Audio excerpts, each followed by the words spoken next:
Bom dia a todas e a todos. É com muita alegria que damos início a mais uma mesa do nosso primeiro encontro de estudos árabes em diálogo. Gostaria de deixar apenas alguns pequenos recados antes de começarmos. O primeiro deles é que, para ter o certificado de ouvinte, é necessário confirmar presença em 70% dos blocos do evento. Ou seja, neste momento, por exemplo, temos aqui uma atividade presencial e outra online, concomitantes, então vocês podem escolher ou presencial ou a online. O importante é assinar a lista de presença no final da atividade. A lista de presença está sendo passada sempre no chat do YouTube. E aqui, para quem está acompanhando no presencial, a lista de presença pode ser acessada a partir de um código que é exibido no final da apresentação, então não deixem de assinar. Outro recado é que estamos com uma cortesia da editora Tabla, que está especialmente para este evento, está concedendo 30% de desconto sobre todos os livros do catálogo. Para esse desconto, basta usar o código promocional Árabes em Diálogo. E o último recado é que estamos fazendo, sempre ao final de cada mesa presencial, um sorteio de edições da revista Tirás, que é uma revista que não está mais sendo publicada, uma revista aqui do departamento. Então, não deixem de escrever o nome de vocês num papelzinho que vai ser passado na sala ao longo da atividade para concorrer ao sorteio. Com isso, eu passo a palavra para o professor Emiliano, que vai mediar esta mesa. Som.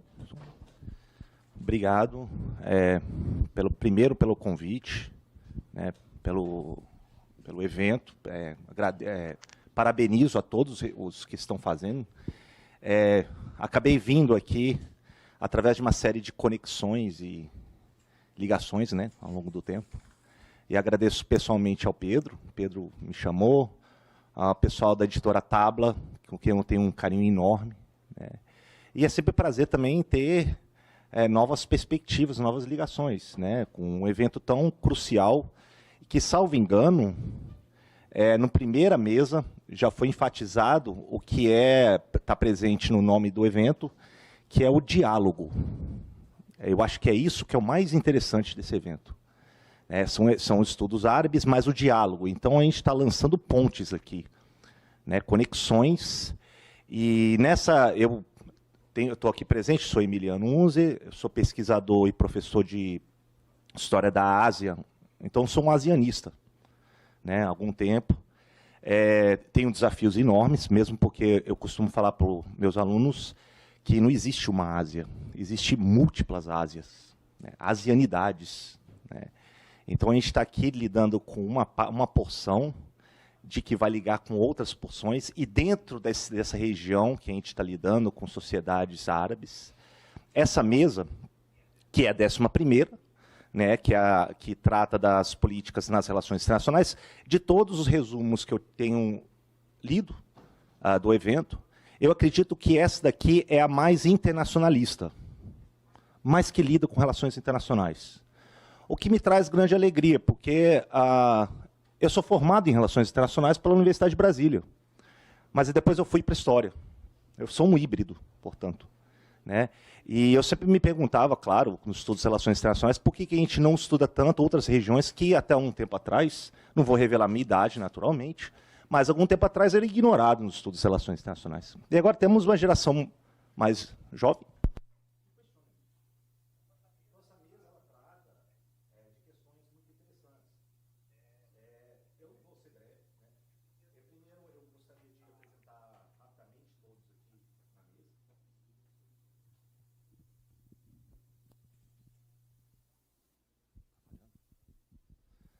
Apresentar rapidamente todos na mesa. Primeiro, o Rodrigo Amaral, né, que começa a apresentação.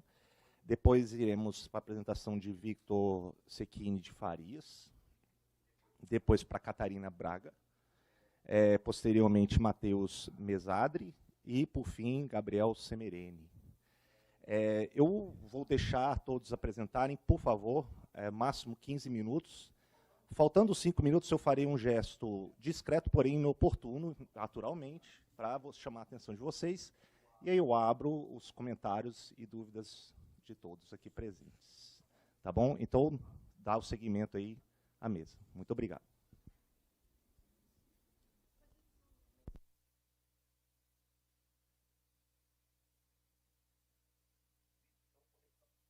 com Rodrigo Amaral.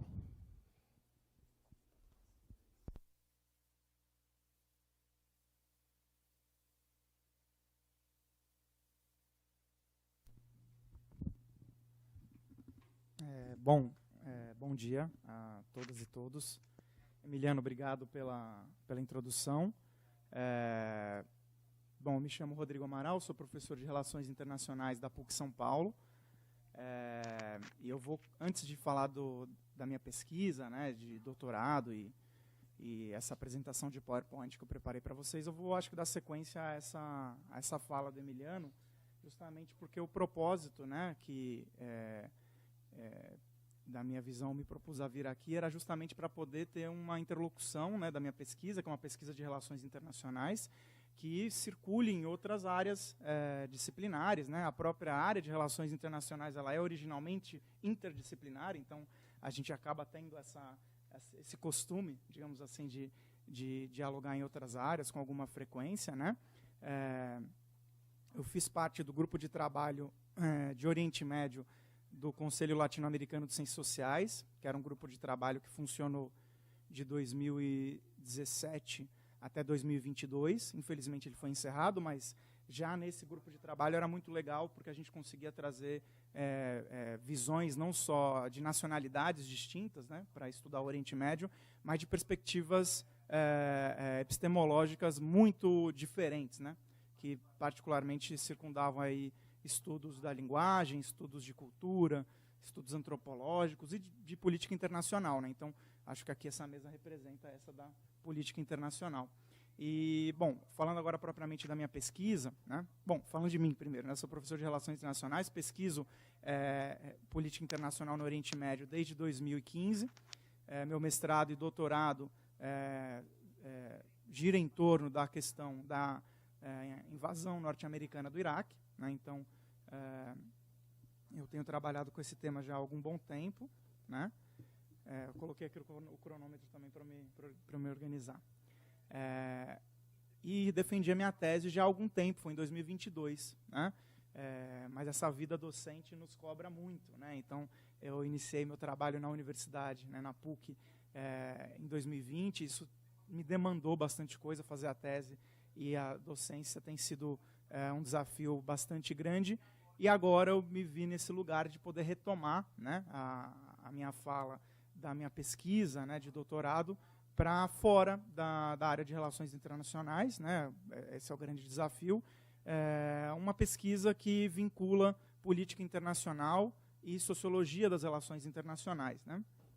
No mestrado, eu estudei o processo da ocupação norte-americana, propriamente dito. Então, foi um estudo que circundou desde a parte institucional desse processo até os aspectos colonialistas, digamos assim, a gente pode definir dentro desse conceito, dos objetivos materiais norte-americanos em invadir o Iraque, em derrubar o Saddam Hussein em 2003 e transformar o Iraque, acho que esse é o principal resultado para os Estados Unidos, de um inimigo, né, construído nos anos 90, principalmente a partir da Guerra do Golfo de 91, para um país minimamente alinhado com as perspectivas liberais, neoliberais e capitalistas, né, norte-americanas. Então, durante a dissertação, eu me debrucei sobre esse tema propriamente, e já na dissertação, eu, olhando para essa institucionalidade, encontrei um dado interessante, que existia um conselho governativo do Iraque, esse era o nome desse órgão, que basicamente servia para assinar tudo que era aprovado dentro da coalizão de autoridade provisória, né, que é o nome que a comunidade internacional dava para a ocupação norte-americana propriamente. Então haviam iraquianos assinando aquilo que os americanos estavam basicamente introduzindo no país. Isso me deixou muito curioso, né, saber as origens desses iraquianos, quem eles eram, né, e por isso que é um trabalho de sociologia das relações internacionais, porque foi um trabalho que demandou, e eu mesmo passo, né, demandou propriamente uma pesquisa que olhasse para as elites iraquianas propriamente dita e debruçasse sobre essas elites. Evidentemente que para isso eu tinha que fazer uma conexão entre a presença norte-americana e a benevolência, vamos botar entre várias aspas, dessa elite. Né? E para isso eu me debrucei para a teoria das intervenções nas relações internacionais, que propriamente vão ali definir que os processos intervencionistas acontecem a partir de uma perspectiva de poder, de necessidade de você estar presente em algum território, e essa presença não necessariamente precisa ser material. Né? E quando nós olhamos a partir das relações internacionais, né, é muito comum a gente olhar pelo processo intervencionista militar. Né? Então, a presença de soldados americanos no Iraque. Isso é o que aparece em primeiro lugar. Mas existiam outros processos intervencionistas, né, que aí, inclusive, eu vou mudar o nome, eu vou falar intrusivos, porque eu acho que a intervenção é um tipo de intrusão, né, que vão acontecer no Iraque para além do intervencionismo militar. E justamente essa mobilização da elite local é um tipo de intrusão. Né? Então, aqui vocês conseguem ver uma figura, a figura 1, que eu elaborei para a minha tese de doutorado, que ela é uma linha, né, um contínuo que vai desde a influência, que seria um exercício de você afetar o outro, esse outro, no caso aqui, um Estado, né, mas ele não necessariamente precisa ser um Estado, pode ser um ator transnacional, enfim, mas nesse caso aqui é um país e outro, né, Estados Unidos e Iraque. Você afeta de uma maneira um pouco mais leve, e a intervenção seria talvez o modelo mais agressivo, né, é o que a gente vê, é a presença militar. Né? E esse destrinchamento a partir da teoria das intervenções foi fundamental, porque ele me ajudou a visualizar os diferentes tipos de ação direta e indireta dos Estados Unidos para transformar esse Iraque. Né? E nesse exercício, eu acabo tendo que dar um passo para trás na história, né? Porque não começa, de fato, em 2003 esse processo, mas a gente pode dizer que a relação entre Estados Unidos e Iraque, que se transforma em uma relação de política internacional, principalmente a partir da década de 50, ela se torna uma relação de inimizade a partir da década de 90. Então, tinha lá uma pista que provavelmente a mobilização com aqueles dentro do Iraque que não estavam felizes com Saddam Hussein no poder, provavelmente teria acontecido nos anos 90. Né? As teorias das intervenções nas relações internacionais, elas vêm de várias correntes teóricas. Né?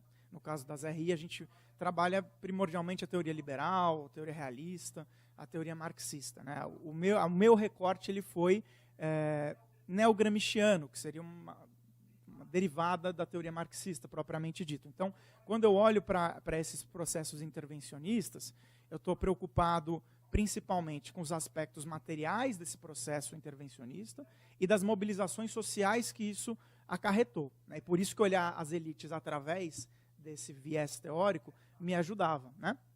E tem um autor das relações internacionais, que é o Robert Cox, que ele é muito famoso por, basicamente, ele traduz o Gramsci para as relações internacionais. Né? E ele ajuda no sentido de identificar processos a partir dos conceitos que o Gramsci desenvolveu há quase um século atrás. Né? E basicamente,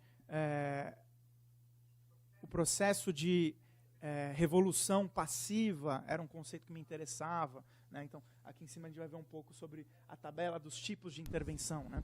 Aqui, basicamente, a gente vai ter 3 tipos de mobilização possíveis de um ator potente contra um ator mais fraco, né? Para transformá-lo, através do olhar das elites. Seria de uma forma que você atua em direção a manter a elite do poder. Então, muitas vezes, os processos intervencionistas ou de invasão, eles não são feitos para mudar, mas para manter o poder. Né? Talvez um caso clássico disso seja a intervenção da Arábia Saudita no Bahrein durante a Primavera Árabe. Foi uma intervenção, mas não era para mudar o poder, era para manter. Né? E aí a gente tem essa primeira coluna, né? No qual o agente condutor da intervenção faz para manter a estrutura de poder, ou usando a linguagem gramsciana, o bloco histórico, aquela estrutura de sociedade, de pensamento, de normatividade. O ator intervencionista pode também agir em direção a promover uma transformação, mas que ela não seja revolucionária, ou seja, eu quero tirar determinada elite do poder e botar a elite não governante. Esse é um conceito do Vilfredo Pareto, né, que também é um teórico das elites. Ele vai falar que a elite do poder política ela é dividida entre a governante e a não governante. Então, quando a gente olha para uma ação, por exemplo, que eu quero tirar determinado agente do poder e colocar outro, sem mudar as estruturas de poder, isso seria essa segunda coluna, né? E aí entra esse conceito de revolução passiva, que no caso do Iraque vai ser interessante. Porque a ação intervencionista dos Estados Unidos transformou o Iraque no sentido revolucionário? As massas foram para o poder? Não. Era uma elite que já existia. Uma elite que vai ser diversa, já vou explicá-la, né? Então, ela vai permanecer. Ou se a gente pode olhar também, por exemplo, o processo intrusivo norte-americano para o golpe de 2016, que tirou a Dilma. Existe uma ação propositiva, você não tem uma mudança de massa. Você tem uma transformação de quem está no poder. É a elite não governante que passa a ser a governante. Então, essa é a segunda coluna, e essa me interessou para a minha tese. E a terceira, que para quem não interessa, mas para vias de explicação, seria a contra-elite, seria promover, de fato, uma revolução. E várias vezes, inclusive os Estados Unidos, promoveram revoluções no sentido de transformação direta da estrutura de poder. Bom, tendo isso em vista, o caso das relações norte-americanas e iraquianas, propriamente dito, já adiantei para vocês. Basicamente, durante a Guerra Fria, o Iraque não era um inimigo dos Estados Unidos. Pelo contrário, né, mediante a lógica da contenção soviética, o Iraque era visto como um agente desejável, no sentido de que o Iraque estava se desenvolvendo e pleiteava investimento estrangeiro, né? E os americanos ofereciam esse investimento estrangeiro. Isso é muito interessante. Significa dizer que nos anos 80, por exemplo, durante a guerra Irã-Iraque, diplomaticamente os Estados Unidos eram favoráveis ao Iraque, ou seja, eles eram amigáveis ao Saddam Hussein. Então isso é importante por quê? Porque a partir dos anos 90 existe uma perspectiva de que o Saddam Hussein sempre foi inimigo dos Estados Unidos. Isso é falacioso. Se a gente não pegar essa história contínua, é interessante a gente se perde, né, na verdade. Então, isso se altera nos anos 90. Isso se altera porque, com o fim da Guerra Fria, a lógica de poder hegemônica norte-americana se esvai no sentido da conflitualidade com quem o confronta, que seria o mundo soviético, para um contexto internacional que a gente vai chamar de vários nomes, né, o consenso de Washington, né, o Francis Fukuyama vai falar, é o fim da história, seria a vitória do mundo neoliberal. Mas existem aqueles que não são, né? E no imediato ano do fim da Guerra Fria, o Saddam Hussein invade o Kuwait. E não invade para enfrentar os Estados Unidos, ele invade para lidar com um problema geopolítico, que era a dívida que ele tinha com a Arábia Saudita e o Kuwait, e invade no propósito de potencializar o seu poder, porque ele tinha um projeto hegemônico regional. Para os Estados Unidos era conveniente achar mais um inimigo, né? Essa história norte-americana ela se faz de intervenções, como eu falei, de ações intrusivas diretas e indiretas. É ali que começa essa interlocução. Então pensem, né? Essa história e o fato da minha dissertação de mestrado eu ter identificado esse conselho governativo do Iraque. O que eu fiz? Eu fui combinar esses dois fatores. Eu passei a tentar identificar qual era a relação entre a elite, não, acho que o anterior ainda tem informações. Essa elite iraquiana que está aprovando a transformação do Iraque, que no caso do Conselho Governativo eram 15 iraquianos, e a história da oposição política iraquiana dos anos 90. Né? E, através de documentos, os americanos eles são incríveis nesse sentido, né? Porque eles quebram com o mundo, mas eles documentam. Né? Então, você consegue identificar vários documentos que provam que eles quebraram o Iraque, por exemplo. Né? E, na minha tese, eu encontrei um monte de documentos, por exemplo, da CIA, que demonstravam que existe um órgão dentro da CIA, que era o Iraq Operation Group, que trabalhava diretamente na comunicação com iraquianos. E qual que foi o meu desafio? Quem eram esses iraquianos? Para adiantar, que eu sei que eu estou falando bastante, meu tempo já está se esvaindo, minha metodologia de pesquisa foi Membership Network Analysis, que vem da ciência política e da sociologia das relações internacionais também. O que eu fiz? Tentar combinar os nomes. Então, fui identificando quem estavam nos nomes desses documentos norte-americanos, de iraquianos, e quem estava no governo iraquiano a partir de 2003. Quem estava no Iraq National Congress, que foi o grupo de oposição do Saddam Hussein a partir de 92, e quem estava no governo iraquiano a partir de 2003. Eu fui combinando em bloco os nomes desses iraquianos no intuito de identificar se eles eram os mesmos, se a gente tinha nomes em comum. Né? Então, basicamente, a parte empírica da minha tese implicava em pesquisar documentações que comprovavam essa relação transnacional entre essa elite da oposição do Iraque e os Estados Unidos da América a partir dos anos 90, identificar quem eram essas pessoas e olhar, basicamente, para a estrutura de poder do Iraque pós-intervenção. Tá? Com isso, foram vários os documentos. Né? Esse da CIA foi um que eu encontrei. Teve um outro que é sensacional, que eu coloco como um apêndice da minha tese, que é uma reunião do Departamento de Estado dos Estados Unidos com o Serviço de Inteligência, e é o PowerPoint dessa reunião. E tem um PowerPoint que depois ele está sublinhado, ou seja, embaixo está escrito, exclua esses nomes. É interessante os americanos. Né? E estavam escritos os nomes dos iraquianos que eles gostariam que fossem os líderes. E batia com os nomes dos representantes do Conselho Governativo do Iraque. Olha, não é à toa, ou seja, é um projeto. Né? Evidentemente que durante a tese, esse projeto ele é evidenciado, mas não de forma unilateral. Né? Se não parece os Estados Unidos minuciosamente planejaram a entrada desse... Não foi. Ela foi feita ao longo do tempo. Tanto que durante os anos 90, você tem uma mudança de postura dos Estados Unidos. O governo do Bush pai, por exemplo, que é o começo dos 90, ele é pressionado para não ter uma intervenção direta no Iraque. Porque pode ser que o Iraque mudasse de postura, enfim, não era bem visto. Nos anos 2000, tem um fator que altera a ordem das coisas, que é o 11 de setembro. E a lógica do contra-terrorismo. Todos aqueles que potencialmente estão no Oriente Médio e que são inimigos dos Estados Unidos, na lógica norte-americana, são possíveis aliados dos terroristas. Né? Isso maximiza a possibilidade de uma intervenção mais agressiva. E por isso que 2003 acontece. Era inimaginável uma intervenção direta norte-americana antes do 11 de setembro. Né? Aqui, basicamente, eu não vou explicar, mas a gente tem um pouco essa estrutura das intervenções e dos processos de interferência. Aí tem que olhar com mais minúcia nas diretrizes que eu coloquei na tese, dos processos intrusivos, desde o mais intrusivo, que seria a intervenção propriamente dito, até os menos intrusivos, que vai para a influência. Então, a gente tem ações militares norte-americanas nos anos 90, como a Guerra do Golfo, como atentados ao Iraque em 1998. A gente tem interferências econômicas a partir do sistema de sanção. A gente tem ações encobertas, como essa operação da CIA que eu mencionei. A gente tem um projeto explícito de retirada do governo do Saddam Hussein a partir de 98, com o Iraq Liberation Act. Ou seja, a gente tem uma potencialidade de processos para alterar a ordem de poder do Iraque. Então não é só a invasão propriamente militar em 2003. Isso é anterior. Né? Na tese eu faço questão de apontar isso. Aqui é o emblema, né, da Coalition of Provisional Authority, né, a coalizão de autoridade provisória, que eu mencionei, liderada pelos Estados Unidos, e a transformação do Iraque a partir de 2003, que é quando, já na dissertação, eu encontrei o Conselho Governativo do Iraque, esse que eu mencionei aqui. Né. Eu parti dele e voltei para a história para combinar os dados.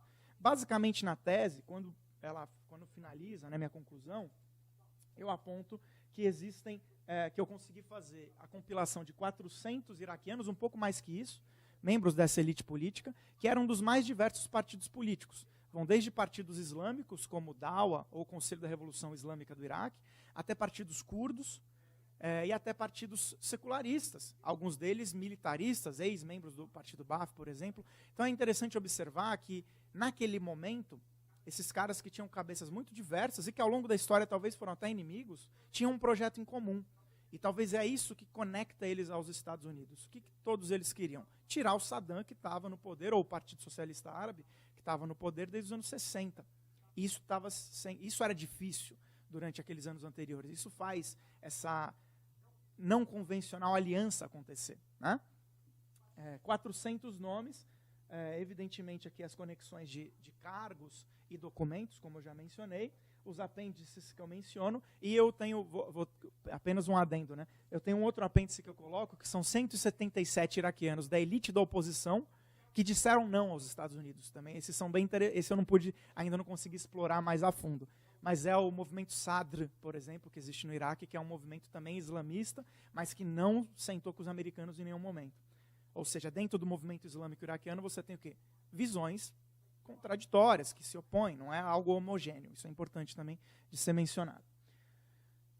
São mais ou menos 40 páginas desse apêndice aqui, que eu faço essa combinação em coluna que eu mencionei anteriormente. O nome da pessoa, a origem partidária, os partidos que fizeram parte, e se fizeram parte dos processos que eu identifiquei como processos interessantes da conexão entre essa elite iraquiana e os Estados Unidos desde os anos 90, desde a Guerra do Golfo. Então, são aqui essa porção de critérios analíticos, no qual eu vou identificando. Foi membro, foi presente, fez parte da reunião. Somando esses 400 nomes, basicamente a gente chega nesse organograma final, que são 49 iraquianos que fizeram parte de todo esse processo. Dos 400 que eu fui combinando em cada um daqueles processos anteriores aqui, 49 fizeram parte de todas essas 4 colunas principais, que são as colunas que representam o quê? A criação de um movimento de oposição, a conexão com os Estados Unidos antes de ser formalizado isso diplomaticamente, a construção com um projeto de poder formal com os americanos, que é a partir de 98, e a permanência do poder do Iraque a partir de 2003.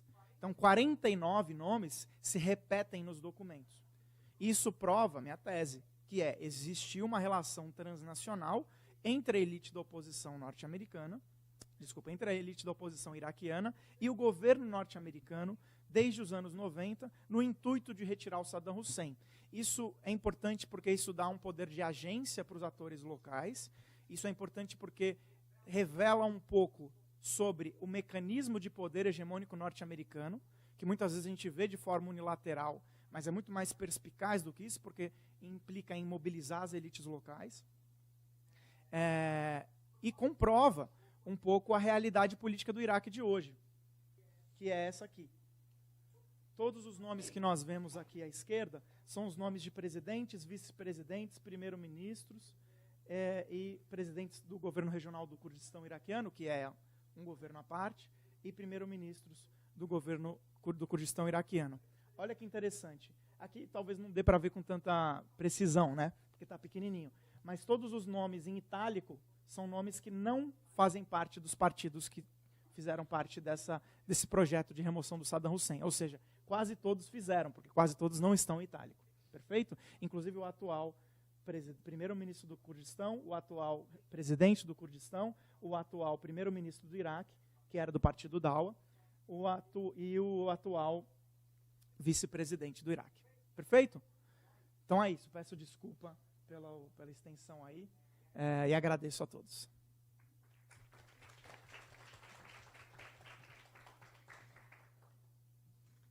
Obrigado. Rodrigo, eu vou passar então a palavra para o Vitor de Farias. Vitor, por gentileza, 15 minutos, tá? Eu vou tentar... Ele não está aí? Não. Então eu vou passar para a Catarina, então.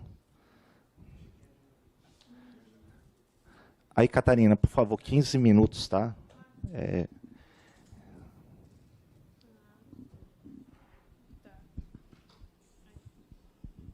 Sugiro a mesa que, já que faltou uma pessoa, pode aumentar. Obrigada, professor.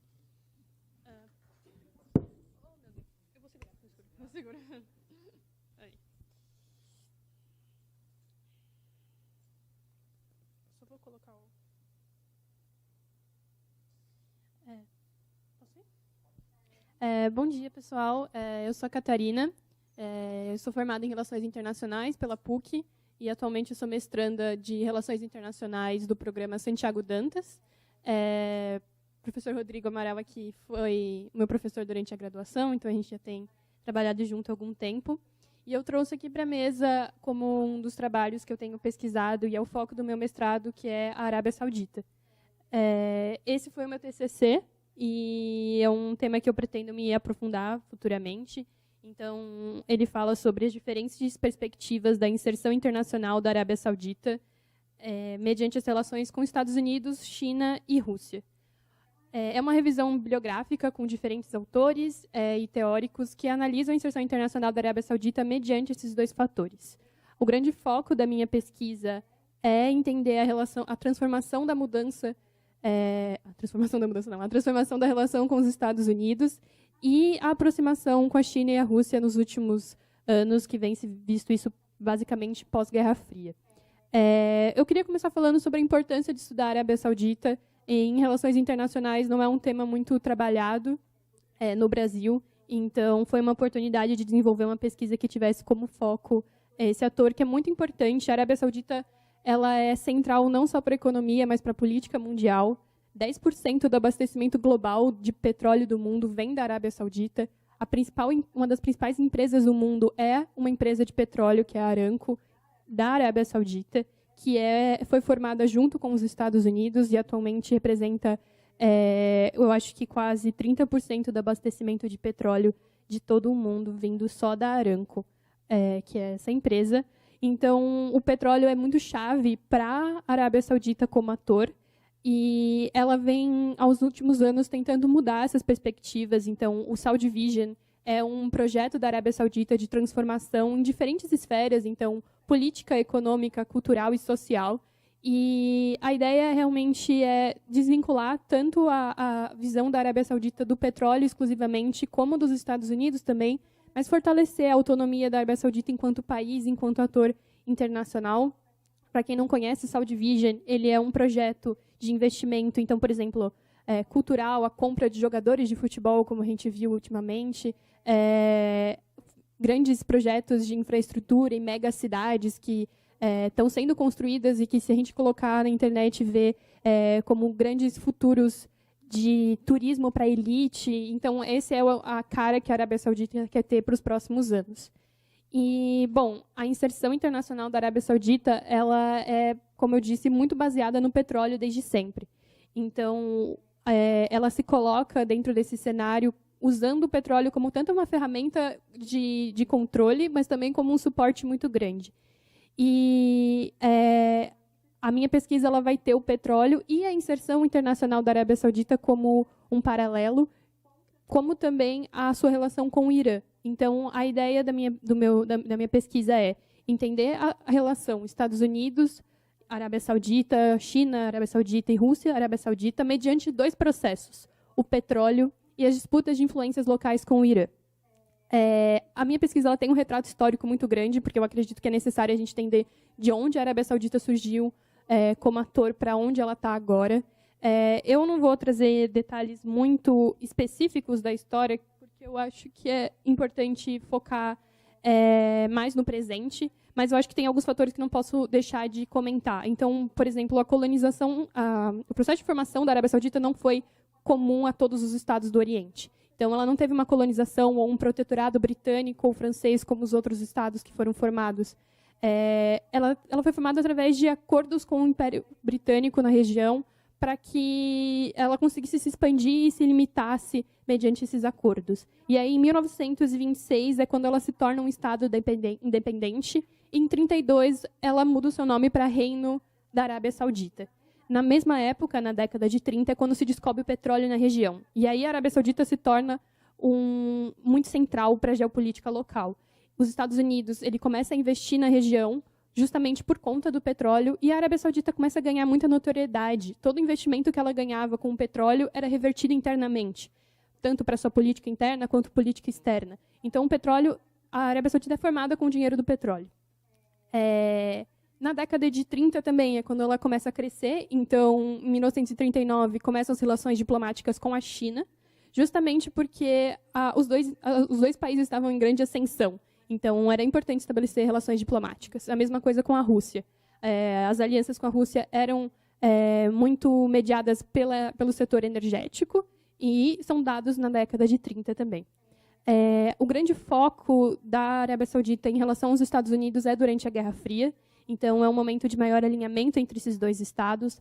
Acontece justamente porque a Arábia Saudita ela tinha as suas políticas anticomunistas, justamente porque as ideologias poderiam se voltar contra o seu Estado, que é um Estado uma monarquia teocrática.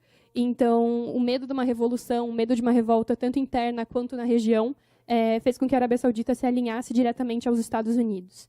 E isso gera, obviamente, um afastamento em relação à Rússia. O próximo ponto de destaque é nos anos 90, pós-Guerra Fria, quando tem a grande marco da aproximação sino-saudita, né, China e Arábia Saudita, que são diversos acordos energéticos e econômicos assinados entre esses dois estados. O mesmo nos anos 90 acontece com a Rússia, quando tem uma normalização das relações, com acordos econômicos também pré-estabelecidos. E aí, basicamente, o cenário se mantém, Rússia e China, por aí. Nos anos 2000, nós temos dois grandes eventos, então, o 11 de setembro e a Primavera Árabe. Então, as questões de segurança se tornam um aspecto muito grande, então o alinhamento com os Estados Unidos se torna diretamente ligado com a agenda antiterrorista.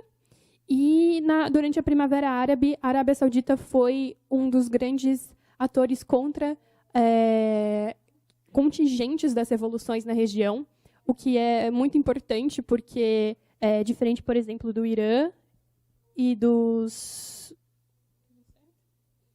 diferente dos outros estados. Então, a Arábia Saudita ela atua de forma contingente, como eu estava comentando, e, portanto, um caso específico da Síria é onde nós temos a participação dos Estados Unidos, China, Rússia e Irã. E o Irã, durante a Primavera Árabe, ele foi um dos grandes apoiadores das revoltas árabes. Então, nesse cenário, a gente tinha, localmente falando, Arábia Saudita e Irã como uma disputa de influência muito grande. Então, eu fiz esse passado histórico para chegar na minha pesquisa, na atualidade, que é basicamente como começa a transformação nas relações com os Estados Unidos. Como eu já tinha dito, desde sempre, a relação com os Estados Unidos, a chave era o petróleo. E durante os anos 90, pós-Guerra Fria, a gente tem uma mudança interna na Arábia Saudita. Então, o rei saudita começa a enxergar que um alinhamento imediato aos Estados Unidos, isso segundo os teóricos e analistas que eu trouxe na minha revisão bibliográfica, é de comum acordo entre eles que há uma mudança na relação, e essa mudança se começou interna, justamente porque a Arábia Saudita não via mais um interesse muito grande no alinhamento imediato, mas sim numa cooperação baseada em interesses mútuos. Então, como fala das analistas que eu trouxe, que é Karen Young, agora é mais um oportunismo nacionalista em vez de um despertar pós-colonial. A relação com os Estados Unidos, então, ela passa a ser vista como vamos ver onde é mais benéfico. Um dos maiores exemplos aconteceu na OPEP em 2022, quando a Arábia Saudita ela aprova e vota a favor da redução da produção de petróleo, mesmo os Estados Unidos sendo contra isso. Foi um ato muito simbólico, foi a primeira vez que a Arábia Saudita se posicionou num fórum internacional de forma ativa contra uma decisão dos Estados Unidos. Então, é comum entre os analistas entender que houve uma transformação nessa relação. Mas é importante frisar que eles continuam ainda interagindo. Então, a Arábia Saudita sabe da importância dos Estados Unidos para a sua influência no Oriente Médio, e a Arábia Saudita sabe da importância dos Estados Unidos. Então, acordos de compra e venda de armas ainda acontecem, acordos são firmados constantemente, e não é muito vantajoso para nenhum dos dois um conflito. Por isso que não se fala de ruptura, e sim de transformação. E aí, mediante essa transformação, aparecem dois atores centrais, que é a China e a Rússia. Então, até 2021, os Estados Unidos era o maior comprador de petróleo da Arábia Saudita, e em 2021 isso muda. A China se torna o principal importador de petróleo saudita.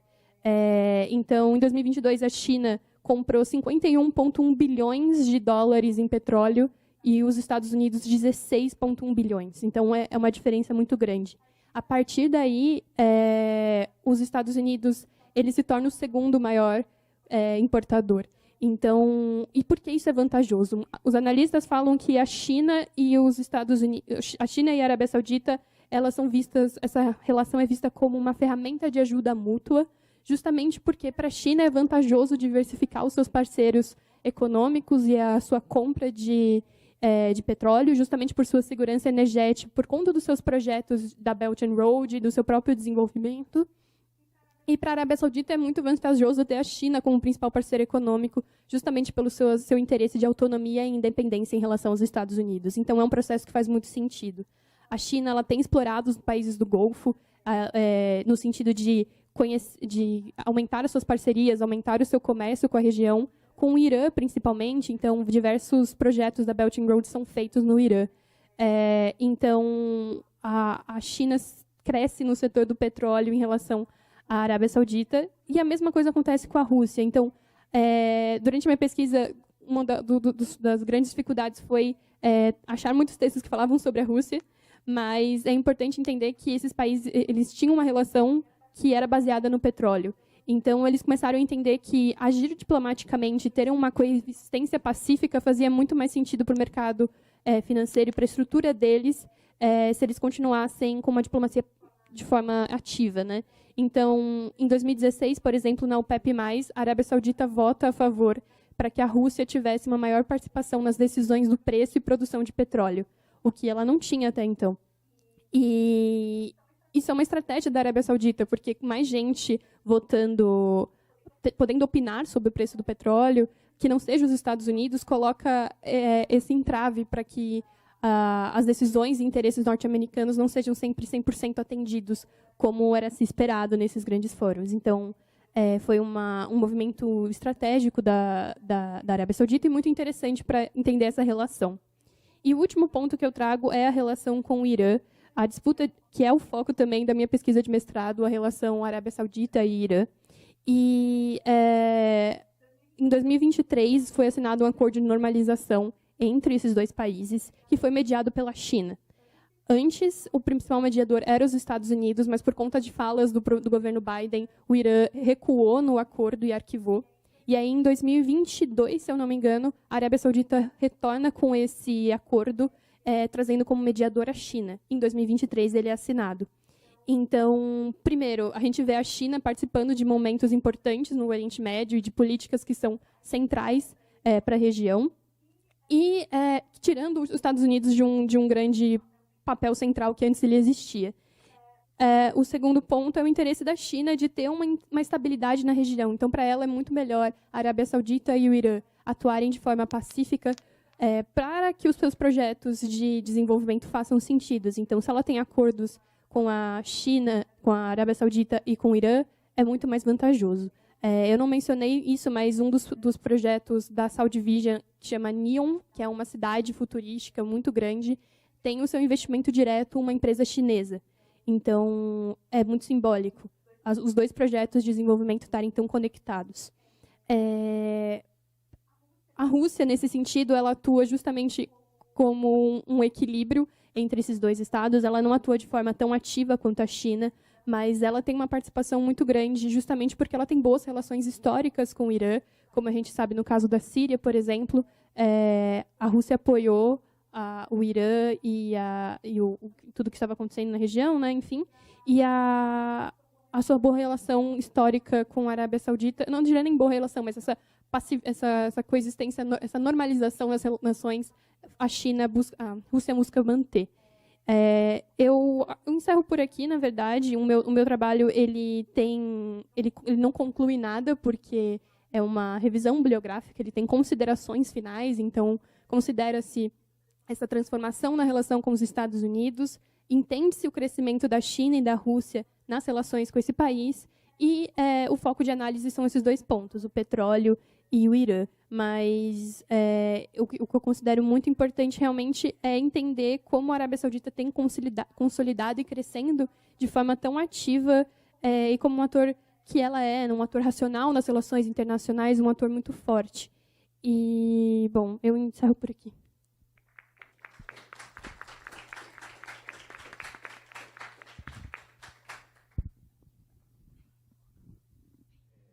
Obrigado, Catarina. Eu vou passar, então, a palavra para Matheus Mesadri. E aí, pelo fato de a gente não ter na mesa, vou dar liberdade maior a vocês, tá? Além de 15 minutos. Então, também para as considerações posteriores. Vou só colocar um cronômetro aqui para não me perder muito no tempo.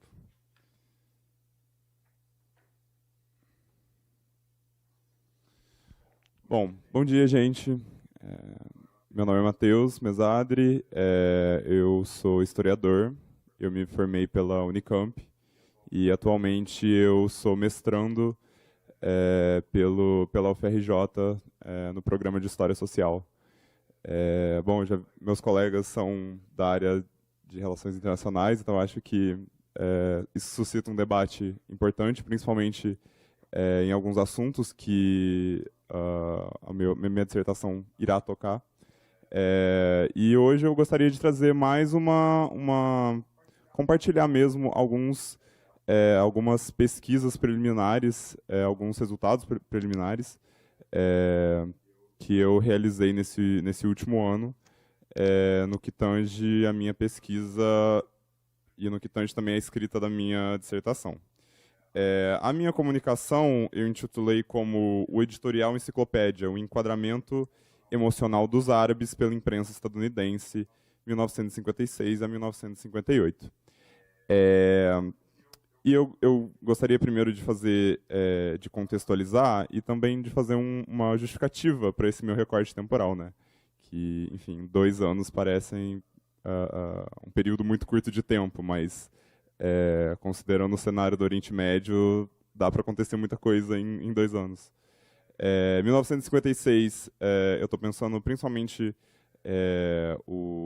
a ascensão do Egito e a ascensão do Nasser em 56. Eu estou pensando também a Constituinte egípcia, que é aprovada no começo do ano. Estou pensando também a crise de Suez que se desenrola ali em meados de 56 até o final do ano, e de como ela representa a resistência de um povo que estava conquistando sua independência econômica e política efetiva frente ao imperialismo britânico e também frente às incursões israelenses. E pensando nos anos seguintes, eu articulo muito a partir dessa ideia pan-arábica que o Nasser tem, de tentativa de conexão política com outros estados árabes na região, principalmente com a Síria nesse período. Então, em 58 a gente tem ali a união formal, né, da Síria e do Egito sob o nome de República Árabe Unida. Inclusive, o componente da mesa ia apresentar, se não me engano, um tema relacionado à República Árabe Unida, que se ausentou. Em 58 também acontece uma revolução no Iraque, que muda também a disposição de alguns atores regionais e globais também naquela região. Então, foi esse o meu recorte. Eu pensei muito nesses eventos que dominaram não só a geopolítica mundial, porque cada vez mais começa a se olhar para essa região com interesses econômicos, e principalmente no contexto da Guerra Fria, na tentativa de alinhar esses países aos respectivos blocos socialista e ocidental. Então, eu gostaria de primeiro deixar essa justificativa do porquê 2 anos, né? Porque eu fiz um recorte tão pequeno. E aqui eu estou falando de imprensa estadunidense, eu estou pensando em dois periódicos. Eu estou pensando principalmente no The New York Times e no Newsweek Magazine, que é uma revista também. O The New York Times ele é um jornal muito extenso, um jornal com muitas páginas. Enfim, eu não sei se alguém já se aventurou em edições antigas, mas, enfim, são as edições de domingo, que tem vários cadernos especiais, chega a 300 páginas, né? Então, é uma fonte extensa, uma fonte complexa para ser analisada. E a Newsweek Magazine trabalha muito com dossiês. Então, durante esse período, se trabalhou muito com a construção de dossiês, tentando apresentar esse Oriente Médio e tentando apresentar, de certa forma, resumir o que eram esses países que agora estavam no holofote da política mundial. Para o meu quadro teórico, eu estou conseguindo articular, né, até porque está em construção a minha dissertação, mas no momento eu estou pensando muito na postura orientalista, uma postura orientalista epistemológica mesmo, no sentido de que esses jornais eles tentam construir esse outro a partir de uma generalização e a partir de matérias que tentam dar conta da totalidade que é esse árabe, né? E por questões da formatação mesmo do jornal, por questões formais, tanto do jornal do The New York Times quanto da Newsweek Magazine, obviamente, você tem um limite de páginas, um limite de colunas, de espaço, que é delimitado pelo corpo editorial, e isso acaba, de certa forma, gerando generalizações, muito importantes para que meu trabalho vai se debruçar depois, e que eu tento analisar do porquê e como se dão essas generalizações, esses estereótipos nessa imprensa. Bom, com o Oriente Médio, principalmente depois da venda de armas da Tchecoslováquia para o Egito em 1955, o Oriente Médio ele entra nesse holofote da geopolítica da Guerra Fria, né? Então, esses jornais os jornais americanos vão denunciar muito de como a União Soviética conseguiu pular o Pacto de Bagdá, que era um pacto, uma espécie de cordão sanitário que se havia criado ali com países que faziam fronteira ali ao norte da Síria. Então, você tinha a Turquia, Paquistão, Iraque, Reino Unido, que tentavam justamente conter o avanço soviético em direção ao Oriente Médio, e com a venda, com a quebra do monopólio de armas do Egito e a compra dessas armas de um país que era alinhado à União Soviética, você tem aí uma certa ansiedade que começa a tomar conta das páginas dos jornais, que o comunismo teria finalmente colocado as suas garras no Egito, né?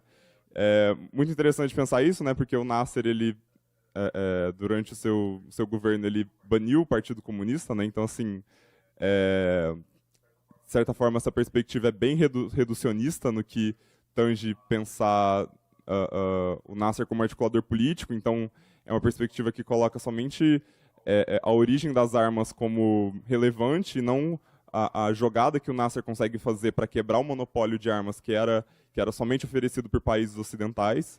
Então, eu acho isso muito importante de ser colocado aqui. E, além de... Quero voltar agora ao ponto das matérias e desses dossiês que criam essas generalizações e que repetem os estereótipos orientalistas sobre as populações árabes, de como existe um efeito ideológico, e aqui eu estou trabalhando muito com uma teoria da comunicação, principalmente análise do discurso, de como existe um efeito ideológico que esconde esse sujeito jornalista que está dissertando, que está escrevendo sobre esse outro árabe, né? Então, é colocado como a objetividade jornalística, né, é colocado como uma virtude a ser perseguida, a ser conquistada, né? Então, um bom jornalista é aquele que consegue ser objetivo, que não deixa sua subjetividade ser exposta nas páginas do jornal que ele está escrevendo. Enfim, eu coloco isso, eu escrevo sobre isso, de como isso é um efeito ideológico mesmo, né? Então, a gente percebe que a partir do momento em que existe esse discurso do que é um bom jornalismo, que um bom jornalismo ele é um jornalismo que esconde esse sujeito que está escrevendo, de como, de certa forma, ele está isentando esse escritor, né? Então, ele está colocando o objeto como algo que é possível de ser atingido, que o conhecimento desse objeto é possível de ser atingido. E isso, enfim, vem de toda uma tradição orientalista há muito tempo que estabeleceu esse tipo de aproximação epistemológica com, principalmente com populações ditas orientais, né? E aqui no meu caso, árabes. Um outro aspecto muito importante dessas matérias são os vocábulos emocionais, né? Então aqui eu fiz resgatei alguns, né, que são associados com as populações árabes. Inveja, amargura, perdão, ansiedade, medo. E esses vocábulos eles são associados semanalmente a essas populações. E de certa forma, eles tentam desestabilizar um nacionalismo crescente que você tinha nessa região. Então, começa a se associar muito o nacionalismo como uma paixão política e o nacionalismo árabe como uma paixão política descontrolada, que está completamente fora de controle e que ameaça a estabilidade na região. Então, o The New York Times, em janeiro de 56, logo após uma revolta na Jordânia contra a inclusão da Jordânia no Pacto de Bagdá, que é aquele pacto que eu citei contra a infiltração comunista, um dos editoriais do The New York Times diz o seguinte, no seu título, né? Mobs with small outlays of money and large outlays of emotion. Ou seja, turbas, multidões com pequenas quantidades de dinheiro e grandes quantidades de emoções, né? Enfim, o editorial continua, né, defendendo de como essa área, essa região do mundo é, de certa forma, muito propícia a ditadores carismáticos enfim, seus discursos cheios de emoção e de convencimento, e de como também o dinheiro tem a sua parte na conquista das emoções dessa população. Muito interessante a gente pensar também no reflexo disso nos Estados Unidos. Então, assim, os Estados Unidos está escrevendo sobre digamos assim, o quadro emocional dos árabes, mas, ao mesmo tempo, os Estados Unidos está vivendo uma crise de ansiedade, uma crise de medo por conta seja do teste da bomba de hidrogênio dos soviéticos, seja pela paranoia do macartismo na década de 50. Então, uma das minhas hipóteses que eu venho desenvolvendo é a partir justamente dessa tentativa de descrever o outro, você acaba descrevendo características da própria sociedade americana, né? Então, essa ansiedade e esse medo que são relegados a essa figura do oriental, do árabe, ela está muito presente dentro da própria sociedade americana. Então, assim, o John Dulles, que foi o secretário de Estado americano durante o governo Eisenhower, em 56, que é um ano eleitoral nos Estados Unidos, ele vai no New York Times, numa coletiva de imprensa, defender que os democratas não comentem nada sobre as disputas no Egito, sobre a crise de Suez, sobre, enfim, as diversas manifestações que estavam ocorrendo no mundo árabe contra o Pacto de Bagdá, por exemplo, que isso, de certa forma, atrapalharia a negociação dos Estados Unidos e a posição dos Estados Unidos nessa região. E é interessante pensar que, ao mesmo tempo que isso acontece, você tem matérias que estão expondo e apontando a falta de liberdade de imprensa no mundo árabe, né? De como existe uma imprensa controlada pelo governo no Egito, de como você tem no Líbano uma imprensa controlada por grupos radicais islâmicos. Enfim, interessante pensar de como essa análise, de certa forma, apesar de ser uma análise voltada esse meio, né, essa relação entre esses dois países, a leitura dessas fontes jornalísticas revelam muito um zeitgeist, uma atmosfera do que era os Estados Unidos, né, nesse tempo, né? E por fim, meu tempo já vou me encaminhando para o final. Eu chamo a atenção também de como essa associação de emoções ao nacionalismo árabe, ela funciona muito a partir de um binômio entre emoção e racional, né? E de como, de certa forma, a continuidade desse discurso de rebaixamento mesmo, de não validação do nacionalismo árabe, ele funciona no ano seguinte, 1957, para a implementação da doutrina Eisenhower, né? Então, como a partir desse discurso que é profundamente permeado por essas emoções, você coloca o árabe como algo a ser tutelado, né? Esses países como não independentes, mas não autônomos ainda. Então, como populações a serem guiadas, né? Então, é muito interessante pensar de como esse discurso ele vai se construindo através dos anos, né? Para justamente justificar e legitimar essa doutrina de intervenção. Então, enfim, logo após a gente vai ter uma intervenção dos Estados Unidos no Líbano, uma intervenção britânica na Jordânia, e a minha pesquisa um pouco se encaminha em direção a isso, né? De como esse discurso midiático e principalmente essa postura do jornalista e do que é considerado um bom jornalismo, ele, de certa forma, mascara determinadas intenções que se tem no próprio discurso jornalístico para você legitimar algumas ações políticas e algumas interferências imperialistas na região por parte dos Estados Unidos.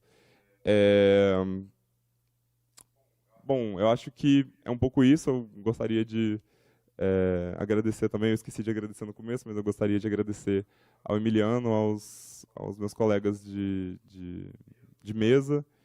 E é isso, eu ainda estou me encaminhando para a escrita da dissertação. Enfim, escrevi apenas um capítulo até agora. E é isso, eu acho que a gente tem muito o que conversar ainda. Obrigado.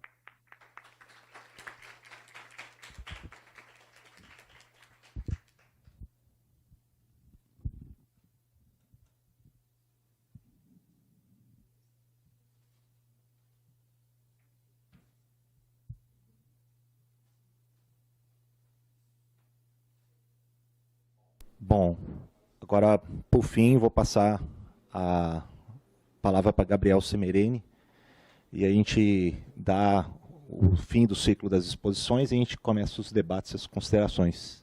Tá bom, meus caros?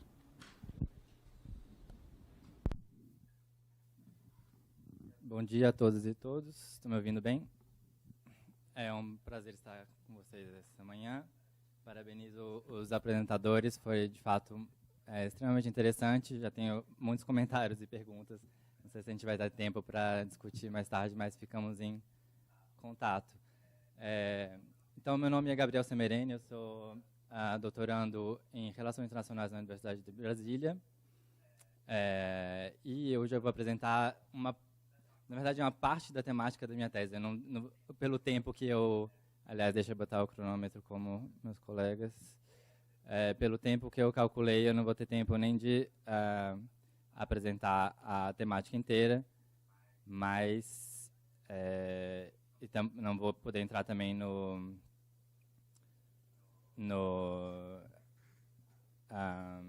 desenho da pesquisa. Então, o título pode parecer um pouco estranho, mas ele vai ser elucidado rapidamente. Chickens for KFC? Uma pergunta. O ativismo queer e a contestação de normas internacionais no contexto do genocídio palestino. Então, basicamente, eu me interesso pela dimensão do ativismo queer, né, de minorias sexuais de gênero, no contexto do ativismo do genocídio palestino desde o 7 de outubro de 2023. Eu trabalho com a noção de normas internacionais porque eu considero que os direitos LGBT constituem uma norma internacional, pelo menos desde os anos 2000, ou pelo menos em parte do mundo, né? Há uma batalha para que isso constitua um direito internacional, uma norma internacional, com diversas resoluções da ONU. A primeira foi apresentada pelo Brasil, que falhou em 2003, etc.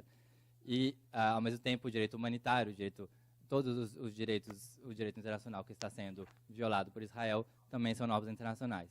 Então, nós vamos ver por que há esse choque de normas. Antes de começar, eu queria dedicar essa apresentação às irmãs e aos irmãos queers em Gaza e em toda a Palestina. Também lembrando, né, sempre que estamos num ambiente acadêmico, que todas as 11 universidades em Gaza foram destruídas pelo Estado de Israel, com armas estadunidenses e europeias, e que diversos acadêmicos, professores e estudantes, incluindo Refat el-Arir e muitos outros, foram assassinados deliberadamente pelo Estado de Israel. Laura Halsotkon Mabterhal Hanajerna. Se suas vozes se foram, as nossas permanecem. Então, para começar e explicando já o título da apresentação, esse vídeo do primeiro-ministro israelense Benjamin Netanyahu discursando diante do Congresso estadunidense em julho do ano passado, em 2024.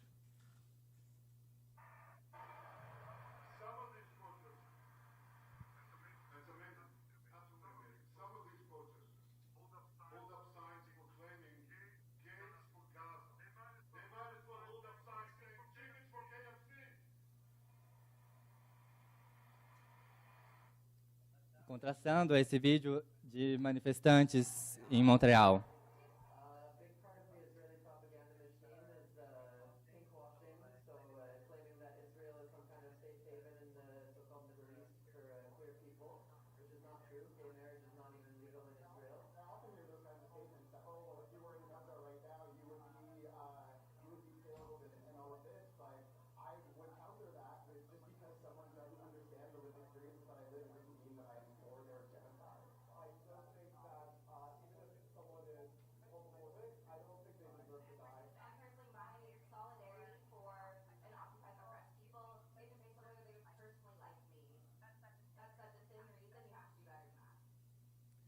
Então, o que nós vemos aqui, né, trata-se de um choque de enquadramentos, né? O Matheus, do meu lado, já usou o conceito de enquadramento, que é muito usado na sociologia, na ciência política, né, para designar a percepção, a construção da realidade. De um lado, nós temos Netanyahu, que diz que manifestantes de minorias e organizações de minorias sexuais de gênero militando pela libertação palestina ou contra o genocídio, o que ele chama de gays for Gaza, né, uma terminologia bem redutiva, seriam o equivalente de frangos militando pela rede de fast food, de frango frito estadunidense, KFC.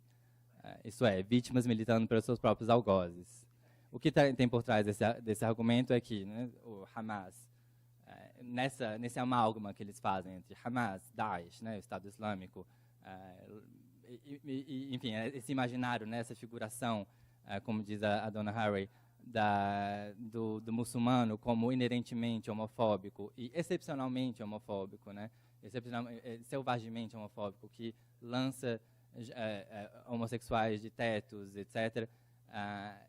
Então, o fato de minorias sexuais de gênero estarem mobilizadas pela libertação palestina é o equivalente de frangos militando pela KFC, vítimas militando pelos seus algozes.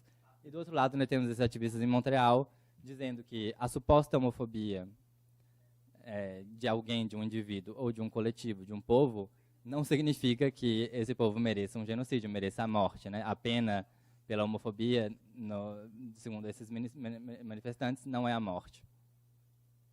Mas como esse choque de enquadramentos começou a fazer sentido? Como ele começa? Por que Netanyahu vai no Congresso do seu maior aliado e metrópole, né, usando um termo de relação colonial, dizer que, falar desses gays for Gaza, como ele chama. Bom, isso tudo, na verdade, começa... Eu ia começar, na verdade, no século XIX, mas eu tive que fazer um corte bastante importante e começar em 2005, por uma questão de tempo. Mas Israel se interessa pelas minorias sexuais de gênero, né, pela população LGBT. Eu não gosto muito desse termo nesse contexto, mas eles, com a mudança de norma, né, com cada vez mais os direitos LGBT sendo considerados uma norma internacional e não só isso, como um marco civilizatório, né, ele começa a ser o fato de um país ser detentor de direitos LGBT o torna superior de um ponto de vista do discursivo ocidental, né?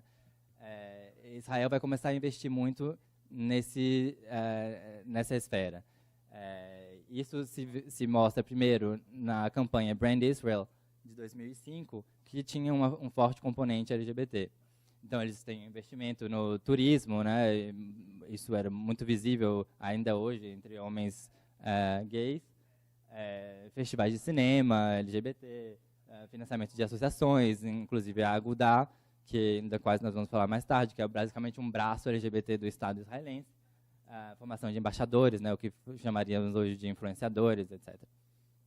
Então, se você frequentou uma boate gay ou algum bar gay no norte global dos anos 2000 e 2010, e acredito, tenho muita empiria quanto a isso, você com certeza viu algum folheto similar a esse. Essa propaganda, né, de Tel Aviv se tornou a grande meca gay do norte global, não só do norte global, né, mas sobretudo visando a Europa e os Estados Unidos. E isso rapidamente, esse fenômeno rapidamente desatou uma reação da parte do movimento queer palestino, que na época ainda estava em formação, né? Ele começa ali em 2000, primeiro, na verdade, a SWAT, que significa Vozes, que é um coletivo de mulheres LGBT, e em seguida El Caos, o Arco-Íris, né, que é a maior associação queer palestina. Elas se unem, se articulam com o movimento BDS, Boicotes, Investimentos e Sanções, para denunciar esse uso, né, essa instrumentalização dos direitos ou da cultura LGBT para redorar a imagem do Estado de Israel. É o que eles chamam de pinkwashing, né, de lavar de rosa. É uma analogia ao whitewashing, greenwashing e outras formas de washing. Então, isso rapidamente cria uma rede internacional, né? Rapidamente não, ao longo dos anos, primeiro boicotes aos festivais de cinema, etc. E isso vai criando uma rede internacional que eu denomino de ativismo queer transnacional para a libertação palestina. Já foi chamado de queer BDS, tem diversos nomes, mas o conceito que eu uso é esse. E a sigla um pouco estranha, a QTLP. Esse debate se difunde nos Estados Unidos, né, ele evolui sobretudo nos Estados Unidos, no Canadá e na Europa Ocidental, mas existe no mundo todo, e também existem a criação de diversas associações dedicadas exclusivamente a isso, né, como Queers for Palestine, Queers for Against Apartheid e muitas outras, que têm antenas no mundo todo. Então, é um movimento de fato transnacional.